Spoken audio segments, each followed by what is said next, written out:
নিজের জীবনে ইসলাম আর অন্যদিকে অন্যের জীবনে ইসলাম, নিজের জীবনে ইসলাম প্রতিষ্ঠা আর অন্যের জীবনে ইসলাম প্রতিষ্ঠা, এই দুই বিষয়কে সামনে রেখে আলোচনা করব ইনশাআল্লাহ। আল্লাহ রাব্বুল আলামিন আমাকে তৌফিক দান করুন। আমি আপনাদের সামনে যা বলার ইচ্ছা করেছি, আল্লাহ রাব্বুল আলামিন আমাকে তৌফিক দান করুন, আমি যেন তা আপনাদের সামনে স্পষ্টভাবে তুলে ধরতে পারি, আপনাদের যেন বোধগম্য হয়। আমি সর্বদাই নিজকে সহ আপনাদের সকলকে নসিহা করব, আমাদের আকীদাগত, আমাদের আমলগত, আমাদের কর্মগত যেসব হয়তো বিভিন্ন ভুল ভ্রান্তিতে রয়েছি, সেই ভুল ভ্রান্তি থেকে আমাদের উঠে আসা জরুরি। বিভিন্ন রকমের বিশ্বাসগত, আমলগত ভুল ভ্রান্তির কারণে আমরা বহু রকমের সমস্যায় ভুগছি। এই সমস্যাগুলো থেকে উত্তরণ আমাদের জন্য জরুরি। এই হিসেবে আমি যে বিষয়টি আলোচনা করব, আপনাদের বিনীত অনুরোধ করব, এটি আমি আলোচনা করছি ডক্টর আব্দুল্লাহ জাহাঙ্গীর রহমাহুল্লাহ, আল্লাহ রাব্বুল আলামিন তাকে জান্নাতবাসী করুন।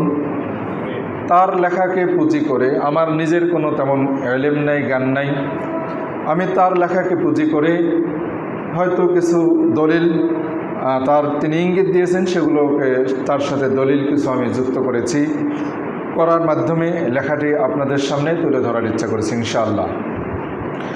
আল্লাহ রাব্বুল আলামিন আমাদেরকে সঠিক বিশ্বাস, সঠিক আমলের মাধ্যমে সুশোভিত হওয়ার জন্য আমাদেরকে তৌফিক দান করুন, আমিন। ইসলাম প্রতিষ্ঠার নামে আমরা উগ্রতার পিছনে অন্যতম যে বিষয়টি আমরা খেয়াল করব, দেখব, সেটা হচ্ছে নিজের জীবনে ইসলাম প্রতিষ্ঠার চেয়ে অন্যের জীবনে ইসলাম প্রতিষ্ঠাকে অধিক গুরুত্বপূর্ণ মনে করা। আবার বুঝব, ইসলাম প্রতিষ্ঠার নামে উগ্রতার পিছনে সবচাইতে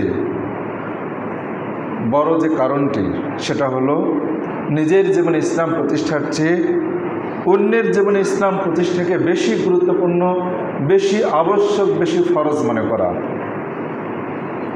এটি আবেগপ্রসূত বিভ্রান্তিসমূহের অন্যতম একটি বিভ্রান্ত। দিন প্রতিষ্ঠার দুটি পর্যায় রয়েছে, দুটি দিক রয়েছে। একটা হলো নিজের জীবনে, নিজের ব্যক্তি জীবনে দিন প্রতিষ্ঠা এবং অন্যের জীবনে দিন প্রতিষ্ঠা।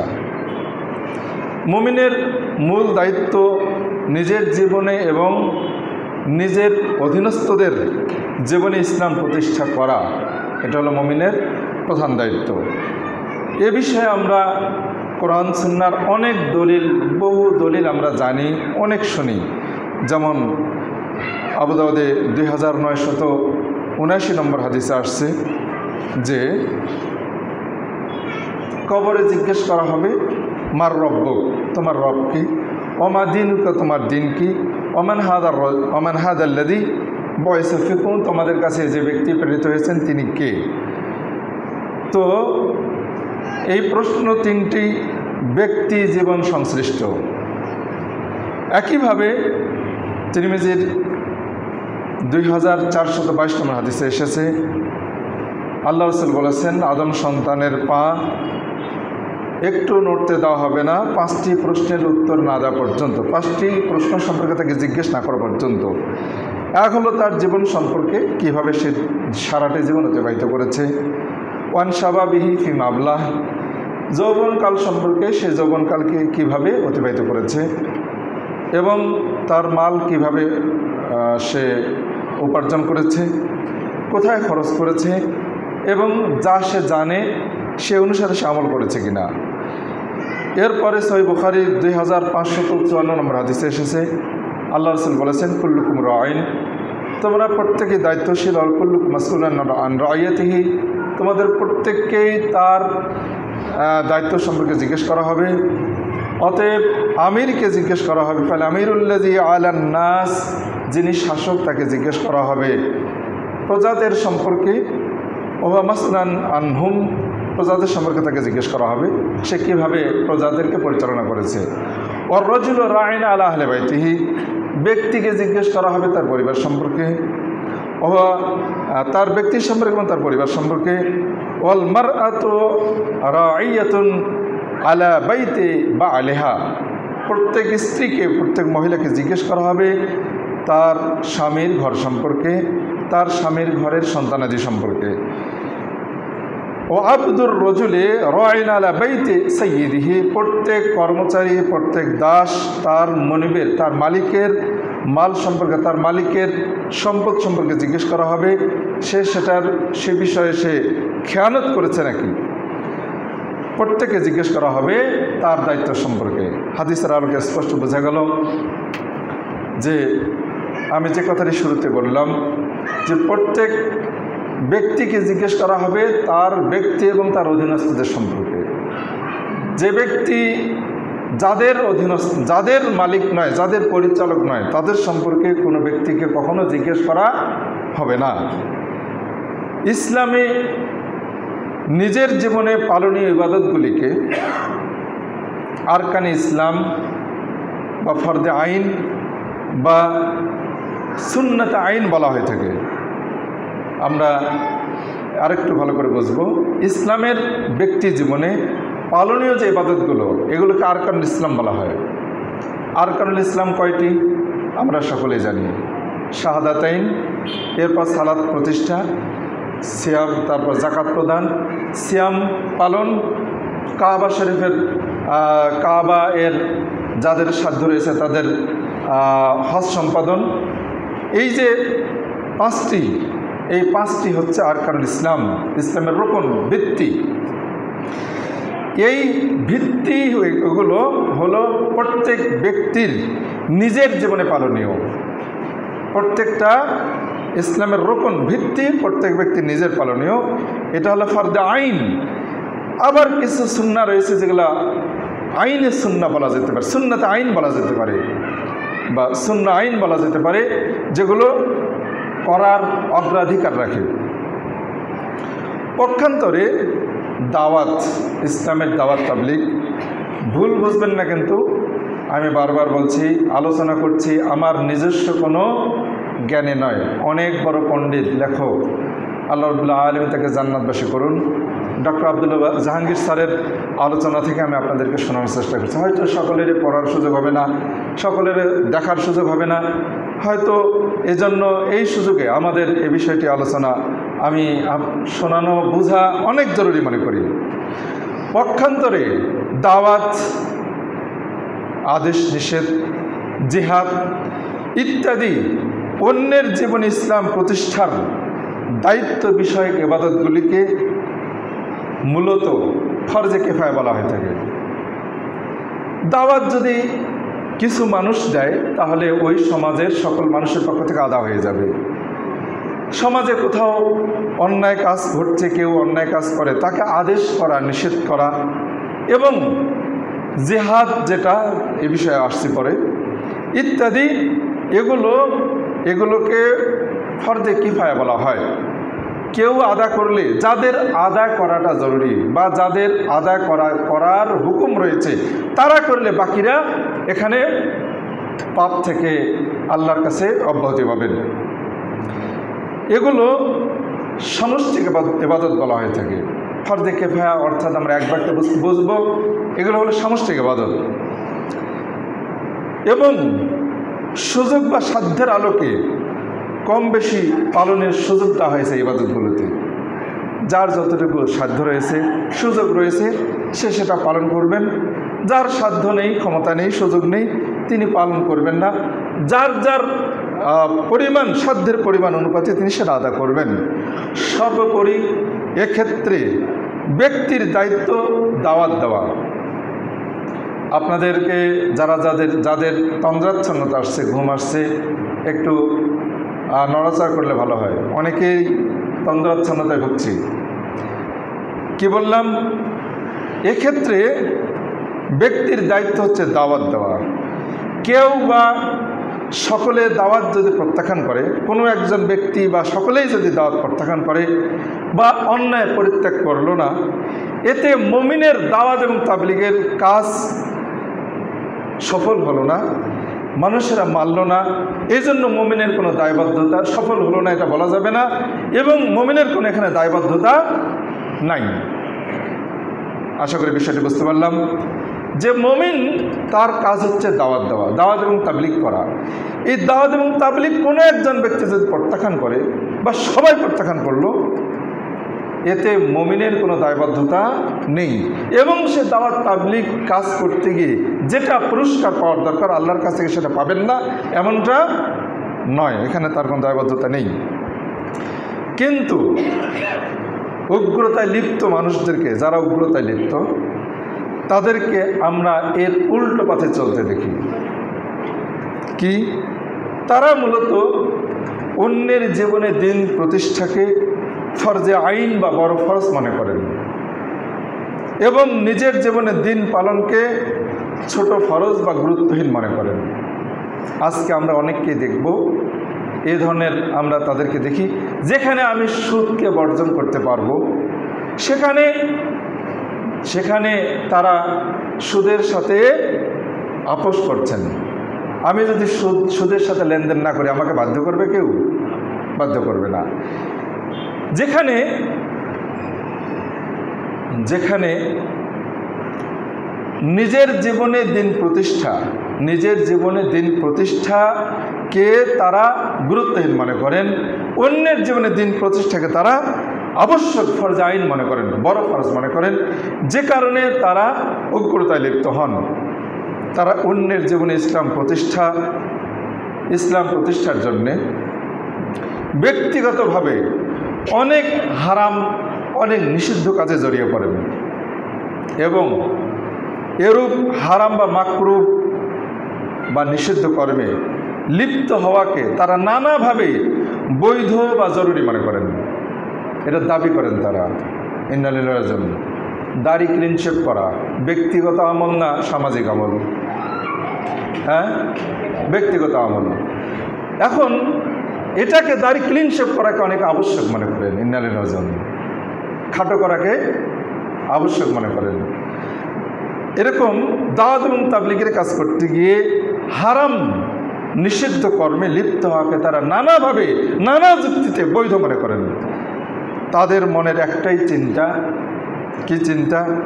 সমাজে বা দুনিয়ায় অমুক অন্যায় হচ্ছে, আল্লাহর আইনের বিরোধিতা হচ্ছে, আল্লাহর সাথে বিদ্রোহ করা হচ্ছে, কিভাবে একজন মুমিন নীরব থাকতে পারে? এই হলো যুক্তি। কাজেই যেভাবেই পারো ঝাঁপিয়ে পড়ো, সব অন্যায় মিটিয়ে দাও, বিশ্বের সর্বত্র সকলের জীবনে ইসলাম প্রতিষ্ঠা করো, অথচ নিজের জীবনে নাই। ইন্না লিল্লাহি ওয়া ইন্না ইলাইহি রাজিউন। বস্তুত এরূপ চিন্তাই, ভালো চিন্তার সাথে খারাপ চিন্তার সমন্বয় ঘটে গেছে। ভালো চিন্তাকে দিন প্রতিষ্ঠা করা এটা মুমিনের দাবি, প্রত্যেকের দাবি, আমারও দাবি, আপনাদের। আমরা কে না চাই দেশে ইসলাম প্রতিষ্ঠা হোক? এটা কেউ কি চাই না? এমন কেউ আছে? আল্লাহের শপথকে আমরা সকলে বলবো, হাজার বা লক্ষবার বলবো, আল্লাহর শপথকে বলছি, সরকার ইসলাম প্রতিষ্ঠা করুক, প্রত্যেক ব্যক্তি আমরা ইসলাম প্রতিষ্ঠা করি। এটা আমরা চাই কি না? চাই, অবশ্যই চাই। কিন্তু এই চিন্তার সাথে খারাপ চিন্তার সমন্বয় ঘটে গেছে। অন্যায়ের বিরুদ্ধে ক্ষোভ ও প্রতিবাদ মুমিনের মনে অবশ্যই থাকবে, এটা আবশ্যক। এবং মুমিন সাধ্যমতো ইসলাম নির্দেশিত পথে, বুঝতে হবে, মুমিন সাধ্যমতো ইসলাম নির্দেশিত পথে এবং প্রতিকারের চেষ্টা করবে বা দাওয়াত দিবে, সাধ্যমতো এই কাজটা করবে। তবে এক্ষেত্রে মনে রাখতে হবে, মহান আল্লাহ রাব্বুল আলামিন মুমিনকে তার নিজের এবং তার নিজের দায়িত্বে তার অধীনস্থদের সম্পর্কে জিজ্ঞেস করবেন। মনে রাখতে হবে, প্রত্যেক মুমিনকে আল্লাহ রাব্বুল আলামিন জিজ্ঞেস করবেন তার ব্যক্তি সম্পর্কে এবং তার অধীনস্থদের সম্পর্কে। দুনিয়ার অন্য মানুষদের পাপাচার সম্পর্কে কাউকে জিজ্ঞেস করা হবে না। এটা এ বিষয়ে তার মাথায় রাখতে হবে। সাধ্যমতো দাওয়াতের পরেও যদি মানুষটা গ্রহণ না করে, সেজন্য মুমিনের কোনোরূপ অপরাধ হবে না। দলিল সূরা আল মায়েদায়ের 105 নম্বর আয়াতে আল্লাহ বলছেন, ইয়া আইয়ুহাল্লাযীনা আমানু আলাইকুম আনফুসাকুম লা ইয়াদুররুকুম মান দাল্লা ইযা হাদাইতুম। হে বিশ্বাসীরা, হে মুমিনরা, আলাইকুম আনফুসাকুম, তোমাদের দায়িত্ব তোমাদের নিজের ব্যাপারে। আলাইকুম আনফুসাকুম, তোমরা নিজেদেরকে বাঁচাও। আমরা আরও পড়েছি কু আনফুসাকুম আলাইকুম নারা। আল্লাহ রাব্বুল আলামিন সূরা হুজুরাতে বলেছেন, তোমরা নিজকে বাঁচাও, তোমাদের পরিবারকে বাঁচাও। পরিবার প্রত্যেক ব্যক্তির অধীনস্থ, তাই কি না? অধীনস্থ। তোমরা নিজকে বাঁচাও, নিজের পরিবারকে বাঁচাও। এবং লা ইয়াদুররুকুম মান দাল্লা ইযা হাদাইতুম, তোমরা যদি সঠিক পথে থাকো তাহলে অন্যরা বিভ্রান্ত হওয়াটা তোমাদের কোনো ক্ষতি করবে না। কে বলেছেন? আল্লাহ রাব্বুল আলামিন বলেছেন সূরা আল মায়েদা 105 নম্বর আয়াত। বস্তুত সমাজ, রাষ্ট্রে এবং বিশ্বে অন্যায়, পাপ, অপরাধ এগুলো থাকবেই। কখনো বেশি থাকবে, কখনো কম। মুমিনের দায়িত্ব হচ্ছে দাওয়াত দেওয়া। মুমিনের দায়িত্ব হেদায়েত করে ফেলা বা অন্যকে একেবারেই চূড়ান্তভাবে পরিপূর্ণ সুন্নাহপন্থী বানিয়ে ফেলা, এটা মুমিনের দায়িত্ব নয়। কারণ আল্লাহ রাব্বুল আলামিন তার রাসূলকে বলেছেন, কি বলেছেন? সূরা আল কাসাস 56 নম্বর আয়াত।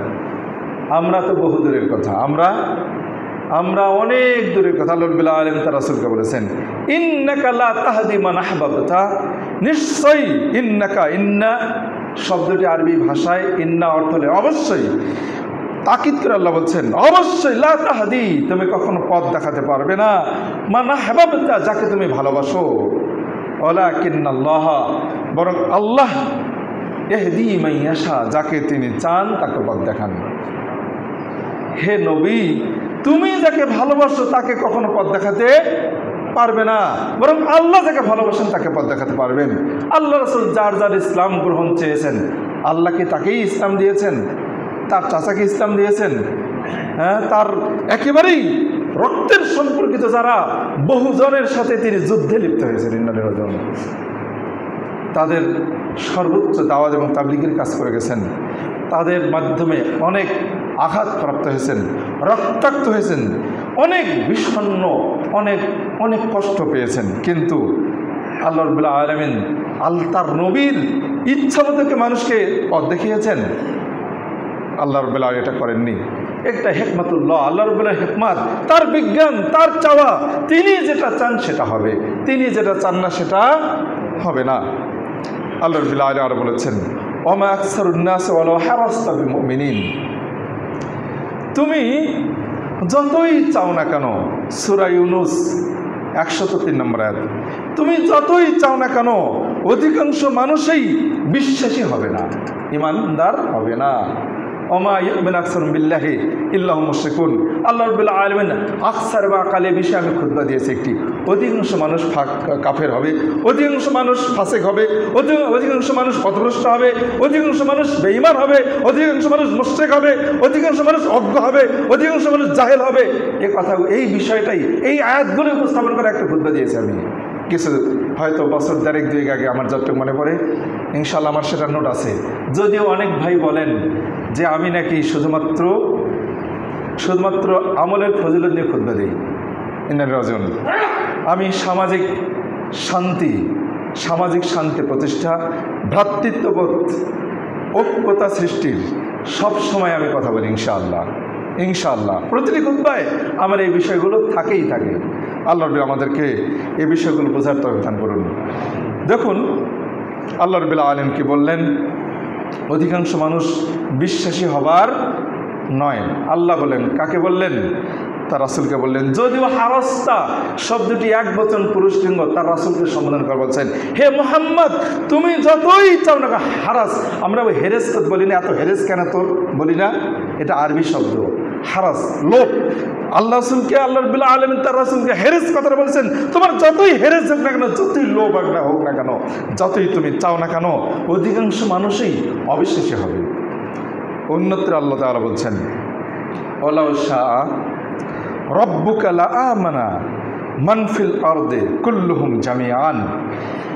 যদি তোমার রব চাইতেন তাহলে মান ফিল আরদ, পৃথিবীতে যত মানুষ আছে সকলেই ইমানদার হতো, ইমান আনত।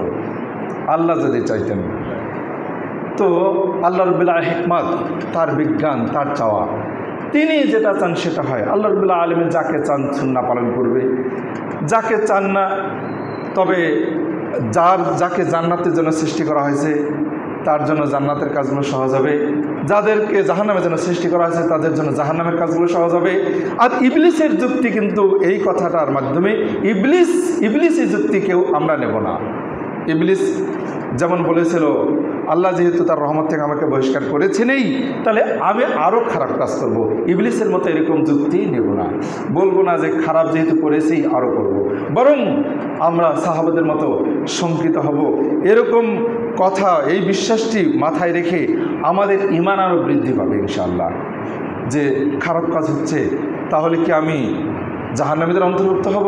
না, কখনো নয়, উঠে আসার চেষ্টা করতে হবে। মানে এই বিশ্বাসটি একজন ইমানদারের ঈমানকে আরও পাকা করবে। আর যারা ইবলিসি মার্কা, তাদের জন্য কি জাহান্নামের পথকে প্রশস্ত করবে, ওই যুক্তি নিয়ে আসবে। আল্লাহ কি বললেন? তোমার প্রতিপালক ইচ্ছা করলে পৃথিবীতে যারা আছে তারা সকলেই ঈমান আনত।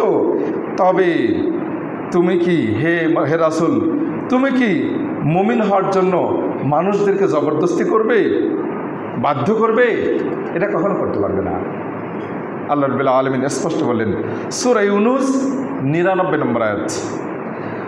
অনেক সময় আমরা আবেগী মুমিন যারা, সমাজের পাপাচারে বেদনাগ্রস্ত হয়ে, আমরা সকলেই বেদনাগ্রস্ত সমাজের অন্যায় অনিষ্টতার কারণে। কে বা আনন্দিত আছে? কে আনন্দিত? যারা অন্যায় করে তারাও মনে মনে ধিক্কৃত, তারাও অন্যায় যে করে এটা তারা বুঝতে পারে। যারা অন্যায় করে শেষ পর্যন্ত যখন ধরা খায়, তখন কি তারা অনুতপ্ত হয় না? আমরা তো দেখতে পাচ্ছি, অহরহ দেখতে পাচ্ছি, সবসময় দেখতে পাচ্ছি। তো অনেক সময় আবেগী মমিন শব্দ বলছি, কিন্তু আমি ধিক্কার দিচ্ছি না, যারা হয়তো আবেগে পরে অন্যায় করে ফেলছি। অনেক সময় আবেগী মমিন সমাজের পাপাচারে বেদনাগ্রস্ত হয়, দ্রুত সব কিছু ঠিকঠাক করে ফেলতে, দ্রুত সব কিছু উল্টে দিতে, সুন্নাহর উপরে, কোরআন হাদিসের উপরে নিয়ে আসতে আগ্রহী হন।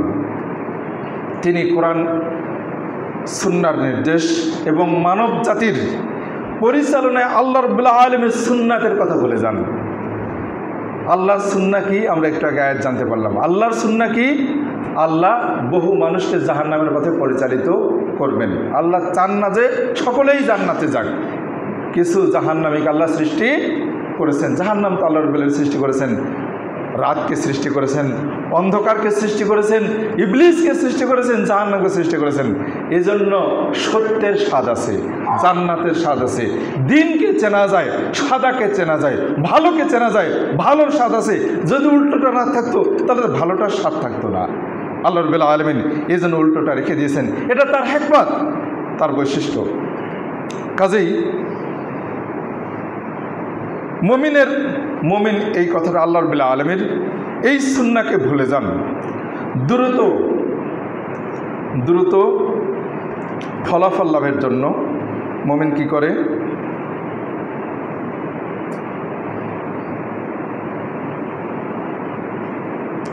দ্রুত ফলাফল লাভের জন্য মুমিন ব্যস্ত হয়ে পড়ে, তাড়াতাড়ি দ্রুত ফলাফল পেতে হবে। তিনি ভাবেন ইসলাম প্রতিষ্ঠা করতে হবে বা ইসলামের বিজয় আনতেই হবে, ছিনিয়ে আনতেই হবে। অমুক বা তমুক পদ্ধতিতে তা আসবে না।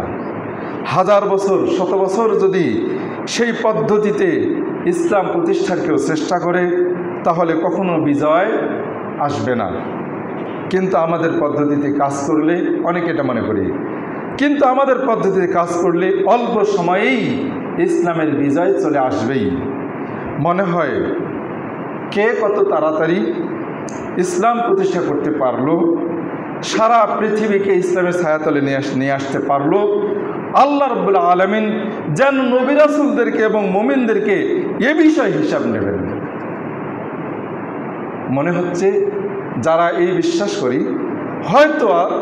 হয়তো তারা এই বিশ্বাস করেন নবী রাসূলরা কে কত আগে, কে কত অল্প সময়ে পৃথিবীতে ইসলাম প্রতিষ্ঠা করতে পেরেছেন, বা মুমিনরা কে কত তাড়াতাড়ি ইসলাম প্রতিষ্ঠা করতে পেরেছেন, এ বিষয়ে তাদের হিসাব নিকাশ নেওয়া হবে। ফলাফল লাভের উন্মাদনা আবেগী মুমিনকে বিপদগামী করে ফেলে। মুমিন চায় যে সমাজ থেকে ইসলাম বিরোধী ও মানবতা বিরোধী সকল অন্যায় ও পাপ দূরীভূত হোক, এটা মুমিন চায়, এটা মুমিনের দাবি। কোনো মুমিনের মনে হতে পারে যে এত ওয়াজ, এত নসিহাত, এত জুমার খুতবা, এত বক্তৃতা, এত বইপত্র, এত আদেশ নিষেধ ইত্যাদিতে কিছুই হলো না, তাহলে কি করতে হবে? কাজেই মেরে ধরে জোর করে সব অন্যায় দূর করে ফেলতে হবে। এই হলো আবেগী অনেক মুমিন ভাইয়ের চিন্তা চেতনা। তিনি দাওয়াতের শরীয়ত সম্মত পদ্ধতি, শরীয়ত নিষিদ্ধ পদ্ধতিতে শরীয়ত নিষিদ্ধ পদ্ধতির মধ্যে শরীয়ত সম্মত পদ্ধতি এবং শরীয়ত নিষিদ্ধ পদ্ধতি, এই দুই পদ্ধতির মধ্যে বাছ বিচার না করে ফলাফলের উন্মাদনায় শরীয়ত নিষিদ্ধ পদ্ধতিতে ন্যায়ের আদেশ এবং অন্যায়ের নিষেধ করতে চেষ্টা করেন। এ জাতীয় চিন্তাভাবনা সবই কোরআন সুন্নাহর শিক্ষার সাথে সাংঘর্ষিক। মুমিনের দায়িত্ব নিজের জীবনে দিন প্রতিষ্ঠা ও দিনের দাওয়াত দেওয়া, যেটা আমরা শুরুতেই শুনলাম। দাওয়াতের দ্রুত ফলাফলের চিন্তা তো দূরের কথা, কোনো ফলাফলের চিন্তাই মুমিনের করা যাবে না। অগণিত নবী রাসূল আজীবন দাওয়াত দিয়েছেন, কিন্তু অতি অল্প কিছু সংখ্যক মানুষ, অত্যন্ত অল্প সংখ্যক মানুষ ইসলাম গ্রহণ করেছেন, তাদের দাওয়াত কবুল করেছেন। আমরা সাধারণ মানুষ বহুদূরের কথা, এই প্রায় 1450 বছর পর সুন্নাহ থেকে যখন বহু দূরে মানুষেরা, বেদাতে ভরা শিরকে লিপ্ত মানুষরা, এমন সময়ে আমাদের মতো মানুষরা বহুদূরের কথা, যখন সরাসরি নবী রাসূলগণ তারা আল্লাহর নবীদের সমকালীন যুগে সবচেয়ে শ্রেষ্ঠ মানুষকে আল্লাহ রাব্বুল আলামিন নবী রাসূল করে পাঠিয়েছিলেন, তাদের চরিত্র, তাদের বৈশিষ্ট্যে নবী হয়ে আসার আগে ওই যুগের কাফেররা ওই যুগের কাফেরদের কাছেও ওই নবী রাসূলগণ অনেক মনোনীত ব্যক্তি ছিলেন, আদরের প্রিয় পাত্র ছিলেন। সেই নবী রাসূলগণও দাওয়াত এবং তাবলীগের কাজ করতে গিয়ে দেখা গেছে যে তাদের ওপরে পুরো নবুয়তের জীবনে মাত্র একজনই মানে এনেছেন, বা কারো উপরে দুইজনই মানে এনেছেন, কারো উপরে ছোট্ট একটা দলই মানে এনেছেন, কারো উপরে অনেক বড় একটা দলই মানে এনেছেন, কারো উপরে অনেক বড় আরও দলই মানে এনেছেন। আমরা সকলেই জানি নূহ আলাইহিস সালাম তিনি কতদিন দাওয়াত তাবলীগের কাজ করেছেন, আমাদের কারো অজানা। এমনকি সাধারণ শিক্ষার বইগুলোতেও, সেখানেও নবীদের ইতিহাস আমরা সকলেই বহু শুনেছি। নূহ আলাইহিস সালাম 950 বছর ইসলামের দাওয়াত এবং তাবলীগের কাজ করার পরেও আমরা হায়াত পাই মাত্র 40, 50, 60, 70 বছর। আল্লাহ রাসূল হাদিসের আলোকে 60 থেকে 70 বছরের মধ্যে অধিকাংশ তার উম্মতের বয়স হবে। এই অল্প সময় নয়, বরং নূহ আলাইহিস সালাম প্রায় 1000 বছর আল্লাহ রাব্বুল আলামিনের পথে দাওয়াত এবং তাবলীগের কাজ করে মাত্র 40 থেকে 80 জন মানুষ ইসলাম গ্রহণ করেছেন। ইন্না লিল্লাহি ওয়া ইন্না ইলাইহি রাজিউন। এটা সুসংবাদ না, এটা দুঃসংবাদ। কিন্তু মুমিনের জন্য কোনো দুঃসংবাদ নয়, কোনো ব্যর্থতা নয়, ঈমান না আনলেও ব্যর্থতা নয়। দেখুন, একটি সহিহ হাদিস ইমাম বুখারী নিয়ে এসেছেন 5705 নম্বর হাদিসে, ইমাম আহমদ, ইমাম মুসলিম, তিরমিজি, নাসাই, বহু হাদিসে এই হাদিসটা আসছে। আমরা এই হাদিসটা অনেক শুনেছি।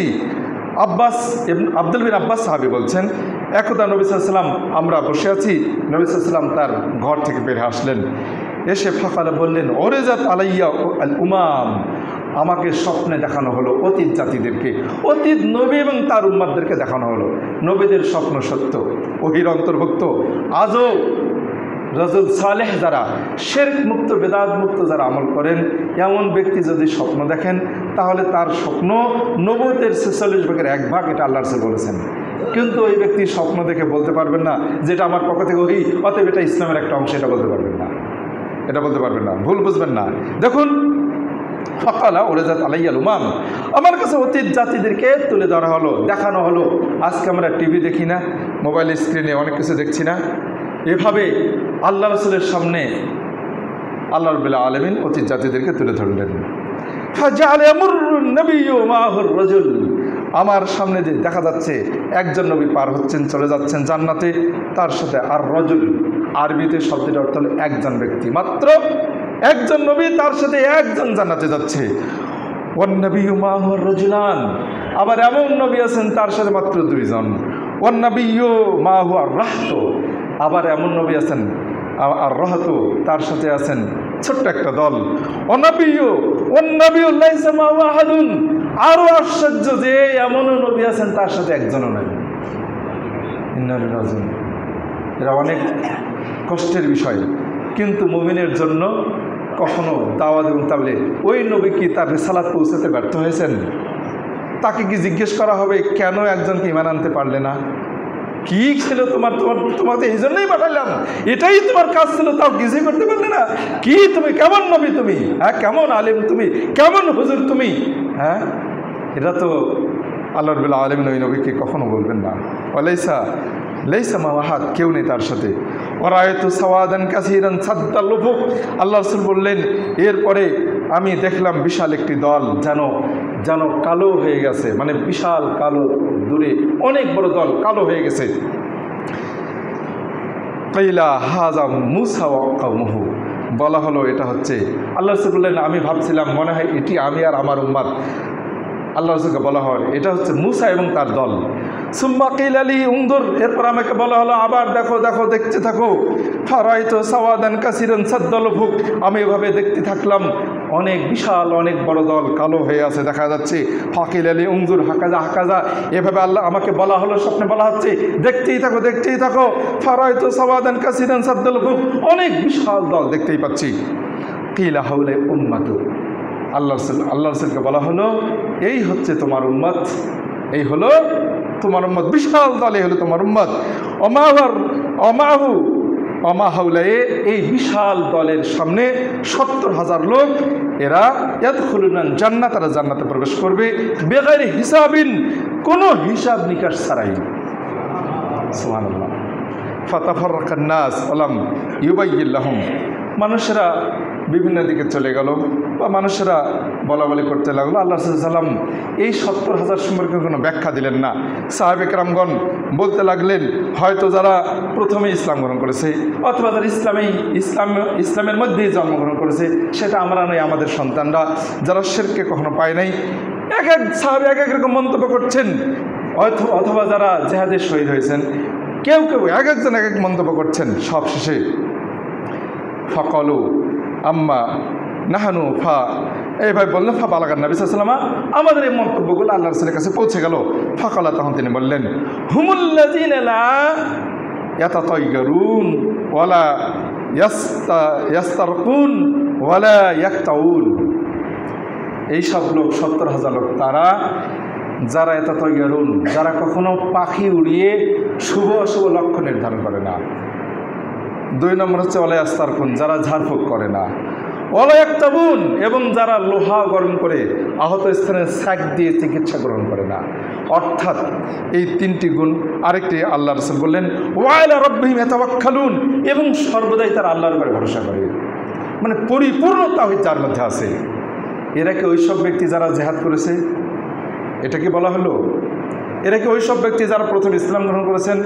এটা কি ওইসব ব্যক্তি যারা আল্লাহ রাসূলের সাথে সরাসরি হিজরত করেছেন? একেবারেই কখনো সেই একবার সেই আবিসিনিয়া হিজরত করেছেন, আবার এদিকে আল্লাহ রাসূলের সাথে মক্কা থেকে মদিনায় হিজরত করেছেন, অথবা যারা প্রথমে শহীদ হয়েছেন, এমনকি কখনো নয়, কেবলমাত্র ব্যক্তিগত একমাত্র ব্যক্তি সম্পূর্ণ বিশ্বাসগত ব্যক্তি জীবনের আমল, সেটা হচ্ছে যে পরিপূর্ণ তাওহীদ, কখনো আল্লাহর উপরে ছাড়া অন্য কিছুর উপরে ভরসা তারা করে না।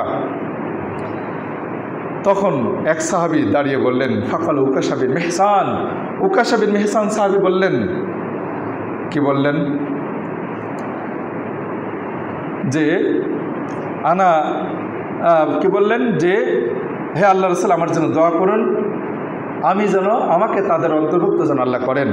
তখন আল্লাহ রাসূল বললেন, ফাকালা, তিনি বললেন, আনতা মিনহুম, তুমি তাদের একজন। এরপরে দ্বিতীয় আরেকজন সাহাবী দাঁড়িয়ে বললেন, তিনিও বললেন যে আল্লাহ রাসূল আমার জন্য দোয়া করুন, আমাকে যেন 70,000 একজন করেন।